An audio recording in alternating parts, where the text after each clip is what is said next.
Tim Burchett. Congressman, welcome. Thank you so much for having me. First of all, I'd just like to say my condolences to Don Young, longest serving Republican member of Congress, elected in 1973, passed away tonight. Legendary figure. We'll talk a little bit more about the congressman later, but thank you for mentioning that right off the bat. So let's start now with Ukraine. Here's House Speaker Nancy Pelosi.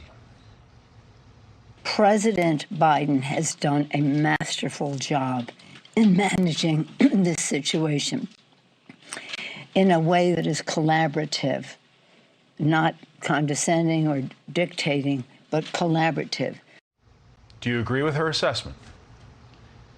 I'd say it's a little late. We got out of the oil business. We allowed Russia into the oil business. We canceled the Keystone Pipeline. That was over 1 million barrels a day.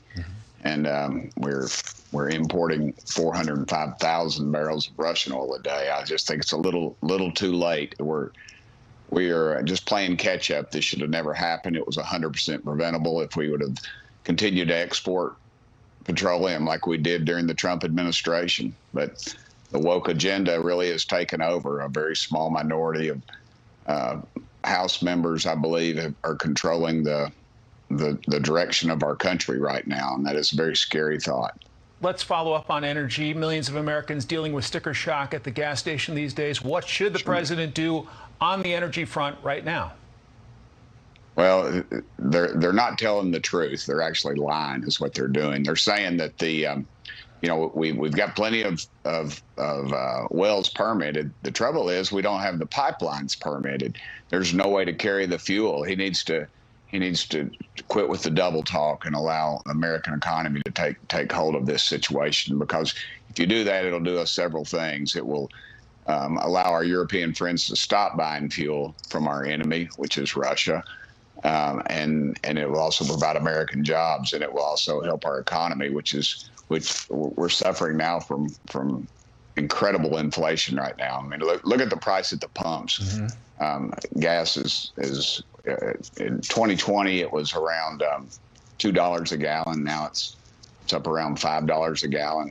A barrel of oil is I believe $104 today, $104.70 I think.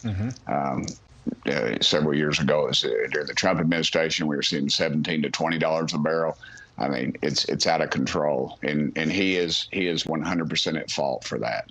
The big development of the day, President Biden's nearly 2-hour video call with China's President Xi. Here's White House Press Secretary Jen Psaki's assessment. The call was not about making asks. It wasn't about making assessments. It was about having an ongoing discussion and dialogue about the illegal invasion, or the invasion of Russia's unprovoked invasion of Ukraine. It's going to be up to President Xi and the Chinese to determine what role they're going to play moving forward. As a member of the Foreign Affairs Committee, well, there's the Chinese readout of the call. Quote, Biden reiterated that the U.S. does not seek a new Cold War with China.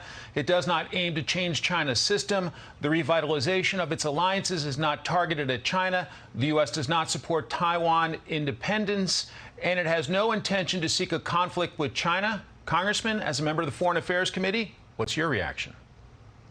I would say China's playing the long ball. You know, we're sitting here playing pool, and we're looking at the cue ball, and the next ball they're hitting. China's looking at 3 or 4 balls down the row. They're looking at Taiwan. They're looking at our supply chain issues. They're looking at all the maneuvers that we make right now and all the coalitions that we have, and they will move on Taiwan because they see the weakness. They see our weakness in allowing Russia to negotiate with Iran. They've all the way across the board, our diplomatic ties across this world have been greatly deteriorated in this administration, and I feel like they're just using this as a laboratory experiment. I don't trust China. I don't think that they have our best interests at heart, and I would think that the president should know that too. But I'm afraid he doesn't. I'm afraid we're going to get right back into it when they try to move on Taiwan.